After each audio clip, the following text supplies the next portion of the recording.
마진율이 70%에서 80% 정도 되고 있습니다. 매출 같은 경우에는 평균 4, 5천, 잘 나올 때는 8천에서 1억까지도 나오고 있고요. 이런 제품들은 공정이 엄청 쉬워서 초보자들이 접근하기 매우 좋습니다. 비슷한 제품들이 뜨죠? 이렇게 해서 원가를 파악하는 겁니다. 마진이 17,000원이나 남네? 배경을 세련되게 바꿔줘. 보시면 제가 찍은 사진 한 장으로 고퀄리티 이미지가 나왔죠. AI를 활용하면 더 이상 비용이 예전만큼 나가지를 않는다는 거죠. 똑같은 제품을 파는데 똑같은 매출인데 쓰레기가 훨씬 적고 업무적으로 시간이 적다는 점. 여기 전체를 약간 전시장처럼 만들어서 그 공간이 주는 값어치를 젠틀몬스터는 명확하게 알고 있는 거죠. 써보면서 분명히 사진 한 장씩 찍고 간단 말이죠. 그런 지점을 공략한 것도 있을 거예요. 되게 불편하거든요. 58,000원입니다. 이거 하나가.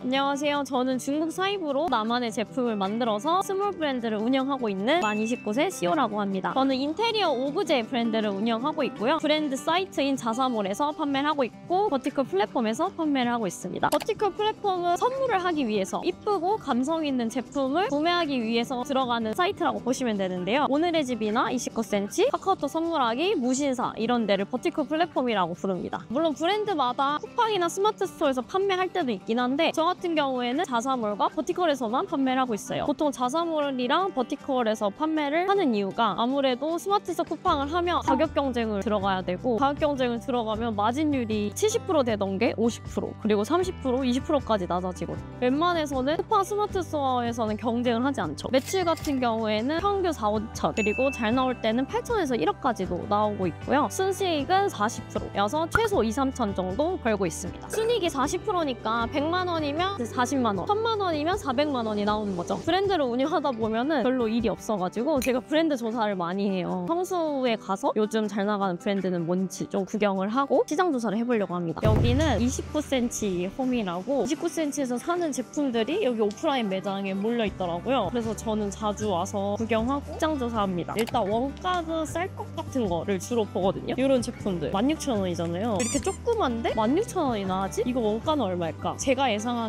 1,500원에서 2,000원 정도 나올 것 같거든요. 그런 식으로 작은 제품들 위주로 조사를 합니다. 이런 파우치도 지금 17,500원에 팔거든요. 근데 딱 봐도 제작에 그렇게 어려움은 없어 보이잖아요. 라벨링 하는 것도 안 어려워 보여요. 이런 제품들 위주로 봅니다. 얘네는 어떻게 브랜드를 만들어서 이 가격에 팔 수 있을까? 이런 식으로. 이런 제품들은 가공이 쉽고 원단만 있으면 되니까 공정이 엄청 쉬워서 초보자들이 접근하기 매우 좋습니다. 패키지도 보시면 좀 어려울 거라고 생각을 하시는데 사실은 공장에서 대부분 이런 패키지는 어떻게 만들어야 되고 로고는 어떻게 넣어야 되고 다 알려줍니다. 이 패키지에 칼손 파일을 받아서 그냥 디자인만 입히면 제작이 엄청 용이하게 돼요. 그래서 보통 저는 소싱을 할 때 이렇게 제품이 이쁘다 하면은 검색을 하거든요. 이 사이트는 1688이라는 앱인데 여기서 중국에서 제품을 구매를 할 수도 있고 사입을 할 수도 있고 제작을 할 수도 있어요. 여기에 이미지 검색만 하면은 웬만해서 우리가 만들고 싶은 제품들이 다 나옵니다. 1688 앱에 들어와서 이렇게 카메라를 킨 다음에 이렇게 해서 검색을 합니다. 그리고 이제 비슷한 제품들이 뜨죠? 이렇게 해서 원가를 파악하는 겁니다. 지금 이게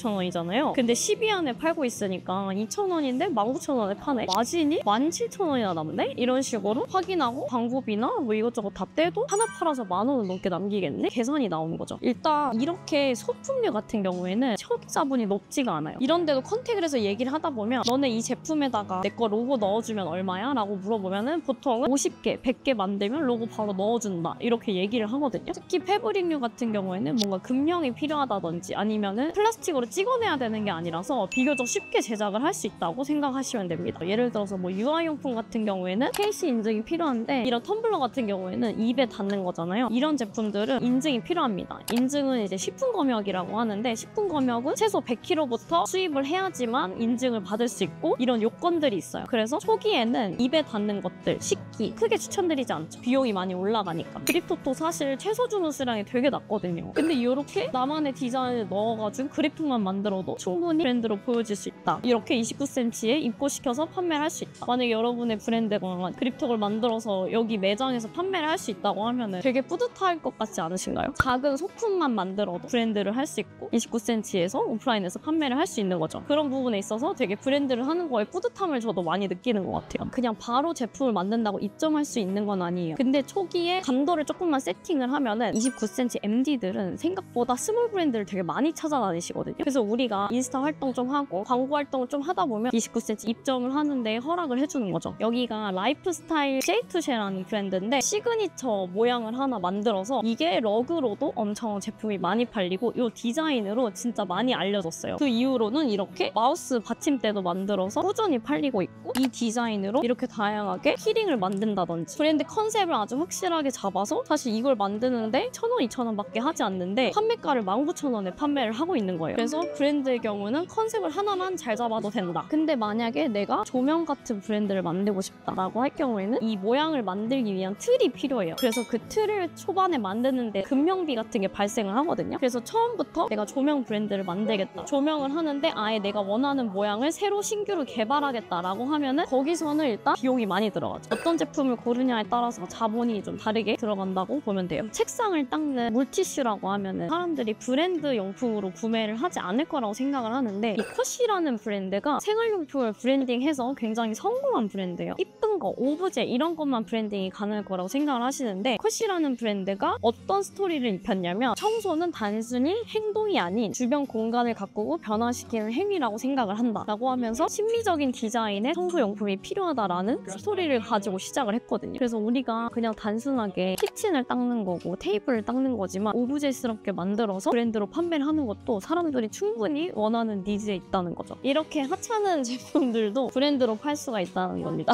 이런 거 사람들이 안 살 것 같은데 생각보다 비싸게 주고 사는 게 여자들이 많이 구매를 하는 시장이기 때문에 저는 그런 것 같아요. 사실 남자들은 이걸 누가 구매해 이렇게 생각하실 거예요. 근데 여자들은 마카롱 좋아하면 사고 싶거든요. 이 제품으로 어떻게 브랜드를 만드는지 한번 시연을 해보아드리도록 하겠습니다. 18,500원을 주고 감사합니다. 이게 제가 아까 29cm에서 구매를 한 제품인데 제가 이 제품으로 어떻게 브랜딩을 해서 어떻게 사진을 찍어서 어떻게 판매를 하는지를 전체적으로 한번 시연을 해봐드리려고 하거든요. 스튜디오를 구해서 하시는 분들도 있긴 한데 이렇게 소품인데 굳이 스튜디오까지는 필요하지 않거든요. 저는 주로 이제 집에서 찍거나 카페에 와서 촬영을 해가지고 판매를 하는 편입니다. 남들이 많이 한다라는 거는 레드오션이기도 하지만 한편으로는 이미 수요가 입증됐다라는 얘기이기도 하거든요. 거기에 틈새는 분명히 있을 거고 그 틈새 안에서 나만의 브랜드화 할 수 있는 것도 분명히 있거든요. 아이템마다 다르겠지만 저는 남들이 하는 아이템에 나의 차별화를 가져가는 전략을 쓰고 있습니다. 다른 브랜드랑 비교했을 때 내가 어떤 차별화를 가지고 있는지를 내가 스스로도 설득을 할 수 있어야 되고 주변한테도 설득을 할 수 있어야 된다고 생각을 하거든요. 그게 바로 내 브랜드가 가진 차별화인 거죠. 우선 파우치니까 사람들이 보통 소품이랑 내 물건들을 넣어서 다니겠죠. 그러면 제 물건을 넣어볼게요. 파우치이기 때문에 얘가 어떤 용도로 쓰일지 어떤 식으로 일상에 녹아들어 있는지를 보여주기만 하면 되거든요. 얘가 고리가 달렸기 때문에 가방에 걸려있는 모습을 촬영을 할 겁니다. 제가 이렇게 가방에 달아서 이 모습을 촬영을 하는 거예요. 그리고 이 파우치 안에 물건이 들어있는 모습 이렇게 꺼내는 모습도 이렇게 찍어주고 그리고 이게 제품이 오브제이기 때문에 다양한 공간에서의 연출이 필요하잖아요. 그러면은 여기 테이블이랑 여기 느낌이랑 또 다르니까 이거를 이렇게 놓고 또 찍어줍니다. 프레쉬도 켜서 찍어주고 그리고 카페들도 다양한 자재를 쓰잖아요. 여기 오브제를 또 활용해서 찍어줄 수도 있어.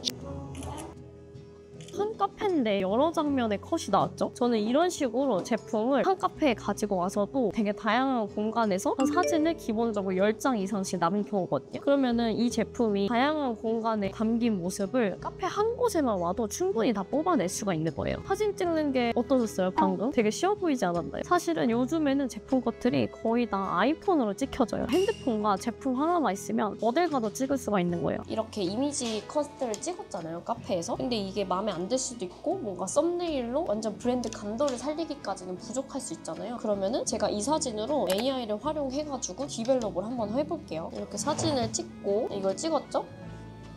이 사이트는 젠스파크라는 사이트고 최근에 AI 이미지 뽑기 가장 최적화됐다고 하거든요. 그래서 이걸 활용해서 제가 만드는 거 보여드리도록 하겠습니다. 브랜드 감도 이미지를 한번 뽑아보도록 하겠습니다. 제가 방금 찍은 이미지고 이걸로 디벨롭을 해볼게요. 이 파우치는 내 브랜드 제품이야. 내 브랜드 사이트의 배경을 멋지고 세련되게 바꿔줘. 보시면 제가 찍은 사진 한 장으로 고퀄리티 이미지가 나왔죠. 근데 만약에 이게 마음에 들지 않는다라고 하면은 원하는 배경 색상을 바꿔줘 라고 또 요청을 활용을 해볼 수가 있겠죠. 이렇게 제품 이미지를 대충 찍어도 썸네일을 쓸만한 고급스러운 이미지를 뽑아주고 프롬프트까지 다 알아서 써줍니다. 그리고 요즘 AI 스킨도 나오고 상세 페이지도 나오기 때문에 AI를 활용하면 브랜드를 초기에 준비하는 단계에 있어서 더 이상 비용이 예전만큼 나가지를 않는다는 거죠. 우리가 이렇게 사진을 찍었잖아요. 사람들한테 많이 보여줘야 되기 때문에 기본적으로 인스타 광고를 합니다. 인스타 광고를 하다 보면은 타겟팅이 명확하게 돼서 원하는 사람들한테 계속 노출을 시켜주거든요. 그 노출을 보면서 이제 로아스라고도 하는데요. 이 광고를 원하는 타겟한테 보여주면서 구매를 할 수 있을 것 같은 사람들한테 계속 뿌려준다. 그걸 바로 인스타 광고, 메타 광고라고도 하고, 보는 사람이 클릭해서 구매를 하면은 그게 바로 구매 전환이라고 하는데, 구매 전환이 바로 매출로 이어지는 거예요. 그리고 브랜드를 한다는 거는 원가율이 좋다라는 거거든요. 다들 카카오톡 선물하기나 29cm나 자사몰에서 판매하는 브랜드들을 보면 브랜드기 때문에 기본적으로 쿠팡보다 네이버보다 판매가가 3-4배가 비싸거든요. 똑같은 원가지만 판매가가 높은 거잖아요. 원가율이 좋을 수밖에 없습니다. 이 제품 같은 경우는 제가 생각했을 때 원가가 10% 미만으로 보여지는데, 일반적으로 브랜드 제품은 원가율이 20%에서 30%예요. 20%에서 30%라는 거는 그래서 브랜드를 시작을 하는 게 자본금이 많이 들지 않는다. 왜냐하면 애초에 원가 자체가 싸기 때문에 싸게 원가를 가지고 와야지만 브랜드로 또 판매할 수 있다는 수익 구조도 있거든요. 그래서 브랜드로 판다는 거는 원가가 싸다. 원가가 싸다는 거는 최소 자본이 많이 들지 않는다라고 이해를 하시면 됩니다. 그리고 브랜드를 하는 데 있어서 굉장히 큰 이점이 또 하나가 있는데요. 처음에는 내가 이렇게 카페에 들고 다니면서 찍겠지만 언제까지나 맨날 촬영을 할 수 없잖아요. 내가 이거를 촬영하다가 질릴 수도 있는 거고 카페를 안 갈 수도 있는데, 그러면 그때 브랜드 운영은 어떻게 하느냐 이렇게 생각이 드실 수 있는데, 브랜드 하는 데 있어서 가장 좋은 점은 브랜드이기 때문에 사람들한테 이거를 제품만 제공을 해줘도 나한테 정말 이쁜 사진과 영상들을 제공을 해준다는 겁니다. 예시로 이 브랜드를 보면은 이 브랜드를 태그한 것들을 보면 다른 데에서 태그를 한 사진들이 보여요. 이런 것들, 이렇게 이쁜 사진들이 제품을 제공만 해줘도 브랜드이기 때문에 이걸 받은 메가 인플루언서나 마이크로 인플루언서들도 알아서 소개용 사진을 찍어주고 저희한테 제공을 해준다는 거예요. 그러면 사진들을 받아서 우리는 상세 페이지나 메인 홈페이지 사진으로도 활용을 할 수가 있고, 더 나아가서는 광고로도 쓸 수가 있습니다. 여기 브랜드 보시면 브랜드 이미지가 정말 너무 이쁘지 않나요? 러그를 파는 브랜드인데요. 이렇게 이쁜 이미지들이 이 브랜드를 운영하는 곳에서 활용이 된 게 아닙니다. 고객들의 사진이고 제품을 제공을 해준 인스타 유저나 인플루언서들이 촬영해준 사진이라는 거예요. 근데 왜 사람들이 이렇게 이쁘게 찍어서 제공을 해줬을까요? 쿠팡에서 산 3,000원짜리 슬리퍼는 슬리퍼 샀다라고 하면서 스토리에 올리지는 않는데, 25,000원짜리 29cm에서 산 슬리퍼는 분명히 스토리에 올리고 싶단 말이죠. 있어 보이는 거를 사람들이 올리고 싶은 심리가 있기 때문에 사진을 찍고 싶게 만드는 제품이 바로 브랜드이고, 사람들이 사진을 찍고 싶어 하기 때문에 내가 무상으로 제품을 제공을 해줘도 알아서 후기 사진을 보내주고, 이 사진을 인스타에 쓰든 메인 상세 페이지에 쓰던 다들 흔쾌히 동의를 한다는 겁니다. 오히려 좋아하시더라고요. 제가 이걸 혹시 저희 홈페이지에 올려도 될까요? 저희 인스타 게시글에 올려도 될까요? 라고 했을 때 오히려 고객들이 너무 영광이죠 라고 하면서 충분히 쓰게 해준다는 겁니다. 마케팅을 할 줄 몰라서 그대로 사라지는 브랜드들이 제가 봤을 때는 시중에 80%, 90% 이상이라고 봐요. 제가 온라인 사업을 처음 시작한 게 위탁이었고, 그 다음에 해외 구매대행, 중국 사이, 쿠팡 크로스, 스마트 스토어 전부 다 해봤거든요. 근데 제가 그 모든 온라인 사업의 형태를 다 해보고 브랜드로 정착을 하게 된 가장 큰 장점은 제품을 하나 잘 만들어두고 일을 많이 하지 않아도 계속 매출이 난다는 점입니다. 실제로 제가 알려드린 분들을 보면은 제품 하나를, 단품 하나만 만들어 놓고 매출을 3,000, 5,000을 그냥 내시는데, 그럼 그 매출은 어떻게 나느냐? 잘 만들어 놓은 광고 소재가 계속 매출을 가져다주고, 애초에 원가가 낮고 판매가가 높기 때문에 광고비를 써도 쿠팡에서 하는 것보다 2-3배를 더 번다는 거예요. 내가 만약에 이거를 광고를 돌려두고 매출을 계속 내고 있으면 그럼 나는 뭘 하면 되느냐? 백화점 MD들이 연락이 오거나 아니면 29cm 카카오톡 선물하기에서 연락이 오면은 MD들과 조율해서 뭐 행사를 한다든지 오프라인 입점을 한다든지 비교적 오픈마켓보다는 설레이고 좀 확장성 있는 일들을 많이 하게 돼요. 그래서 가장 큰 장점은 똑같은 제품을 파는데 똑같은 매출인데 순이익은 훨씬 적고 업무적으로 시간이 적다는 점. 이거는 제가 그냥 꽝되게 하는 얘기가 아니라 저한테 브랜드를 배우시고 브랜드를 운영하시는 분들의 실제 업무 형태를 보고 업무 시간을 제가 체크를 하거든요. 분석을 해보면 광고 소재 한 2-3개 만들어 놓고 그걸로 매출 2-3천 내시면서 아무 일도 안 하시는 걸 제가 실제로 봤어요. 그래서 이게 저만 가능한 게 아니라 누구나 가능한 구조구나 라는 거를 최근에 많이 깨닫고 있습니다. 젠틀몬스터 신사옥이에요. 여기가 한 열흘 전에 오픈을 했거든요. 근데 진짜 진짜 규모가 엄청 크게 오픈을 해서 세간의 이슈가 되고 있어서 저도 궁금해서 오게 됐습니다. 그리고 이번에 신사옥을 오픈을 하면서 주된 포인트가 누플랏이라는 테이블웨어 브랜드도 동시에 런칭을 했거든요. 그래서 오늘은 누플랏이라는 젠틀몬스터가 새로 시작한 테이블웨어 브랜드를 보고 신사옥 구경을 하러 왔습니다. 젠틀몬스터라는 이런 큰 브랜드에서 어떻게 제품을 팔고 있고 어떤 신규 브랜드를 냈는지 시장 조사를 하러 왔습니다. 최근에 젠틀몬스터에서 접히는 선글라스를 출시를 했는데 그게 굉장히 매력적이더라고요. 안경인데 이렇게 접이식 안경이에요. 접고 다닐 수가 있어요. 전체를 다. 그래서 이렇게 쓰면은 똑같은데 접어서 갖고 다닐 수가 있다. 이렇게 이쁜 것뿐만이 아니라 기능적으로 사람들한테 차별화 줄 수 있는 제품을 만들어내는 게 대형 브랜드든 스몰 브랜드든 모두 취해야 되는 전략이라고 좀 생각이 들어요. 그리고 사실은 이런 안경을 사람들이 많이 쓰지 않을 거란 말이죠. 왜 젠틀몬스터에서는 이렇게 다이아가 박힌, 이렇게 비즈가 박힌 걸 만들어내느냐.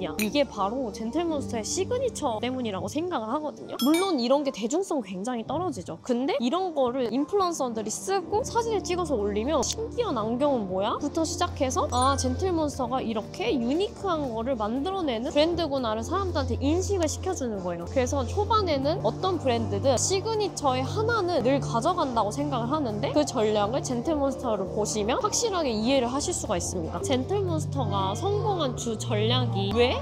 라는 생각이 들게 만들거든요. 선글라스를 하는데 왜 이 벗은 조각물이 있을까? 사실은 브랜드라는 거는 저게 왜? 저렇게 비효율적인 게 여기 왜 있지? 선글라스랑 관련이 없는 게? 그렇게 앵스러운 어떤 사람들의 새로운 발상, 새로운 의문점을 가져다 줄 때 바로 브랜드가 사람들한테 인식이 될 수 있는 지점이라고 생각을 합니다. 그리고 지금 보면은 내부 느낌이 전시회 같거든요. 사람들이 되게 조용조용히 전시물들을 관람하고 안경을 구경한단 말이죠. 그래서 여기 전체를 약간 전시장처럼 만들어서 사람들이 미술 작품을 구경하는 것 같으면서도 제품을 보는 것 같으면서도 똑같은 아이템도 시장 바닥에 있느냐에 따라 혹은 전시장에 있느냐에 따라서 달라진다고 생각을 하는데 그 공간이 주는 값어치를 젠틀몬스터는 명확하게 알고 있는 거죠. 와 이거는 아이웨어가 아니라 무기 아닌가요? 쓸 수 있는 줄 알았는데. 이게 뭐 눈에 찌르는 거 아닌가? 근데 사실 이런 유행도 만들어낸 거잖아요. 되게 변태 선생님처럼 나. 그리고 안경이 사람들이 써보는 걸 많이 하잖아요. 써보면서 분명히 사진 한 장씩 찍고 간단 말이죠. 그런 지점을 공략한 것도 있을 거예요. 인스타에 올리고 싶은 안경을 써서 친구랑 같이 사진을 남기는 이런 것들이 이 브랜드가 성공하는 데 있어 작용을 한 게 아닌가라고 생각이 듭니다. 안경이라는 거 사람들이 한 번씩 써보고 싶고 사진도 찍어보고 싶고 나 이거 어울려? 물어보고 싶기도 하고 그런 것들이 돈을 쓰지 않아도 마케팅이 자동으로 굴러가게 되는 거죠. 젠틀몬스터 밑에 브랜드가 여러 가지가 있잖아요. 누데이크라는 베이킹 브랜드랑 템버린즈라는 프레그런스 브랜드, 아티스라는 모자 브랜드, 그리고 이번에 신규로 런칭한 누플랏이라는 테이블웨어 브랜드 이렇게 전체 브랜드를 이 건물 안에서 한 번에 다 볼 수가 있어요. 대박이다. 누플랏이 처음에 런칭을 하면서 가장 메인으로 보여줬던 제품인데 이게 손톱이 달려있어요. 그래서 잔을 들었을 때 손톱이 있는 것 같은 연출을 할 수가 있습니다. 굳이 저런 제품을 사람들이 구매할까? 너무 유니크한데? 싶잖아요. 근데 지금 이미 시중에 테이블웨어 브랜드가 많단 말이죠. 거기서 뭔가의 차별점을 보여주려면 이렇게 말도 안 되는 시도를 하면서 처음에 출시를 해야지만 저거 홍고추야? 손톱이야? 저게 뭐야? 이게 누가 봐도 시각적인 충격을 갖다 주기 때문이라고 저는 생각을 합니다. 되게 불편하거든요. 58,000원입니다. 이거 하나가. 포크 하나가. 그리고 지금 이 라인업을 보면은 기존 것보다는 평범하죠? 물론 이게 이렇게 선이 들어가 있는 게 어디서도 볼 수 없는 느낌이긴 하지만 손톱이 올라간 것보다는 덜 유니크하잖아요. 모든 브랜드들이 이렇습니다. 유니크한 거를 하나를 꼭 끼워 놓지만 그 밑에에는 베이직한 라인들을 꼭 집어넣어요. 왜냐면 최종적으로 큰 매출을 내는 것들은 베이직 라인에서 나오거든요. 손톱 붙어 있는 건 저도 사기가 좀 그런데 이 정도면 충분히 집에서 쓸만 하잖아요. 그런 거를 공략을 하는 겁니다. 이렇게 브랜드 중에 가장 탑 브랜드인 젠틀몬스터와 밑에 브랜드들을 보면서 또 다시 한번 제대로 이런 브랜드를 해보고 싶다라는 생각이 또 드네요. 제가 젠틀몬스터 김한국 대표님을 좋아하는데 그분께서 하신 말씀이 내가 설레이는 걸 하면 고객들을 설레게 할 수 있다라고 하거든요. 저도 앞으로 더 브랜드를 하면서 내가 설레이는 거 그리고 이걸 본 사람들도 설레일 수 있는 브랜드를 꼭 하고 싶다고 다시 한번 다짐하게 되고 다른 분들도 브랜드를 하고 싶다라고 하면은 꼭 내가 설레이는 거를 선택하셔서 브랜드 시작하셨으면 좋겠습니다.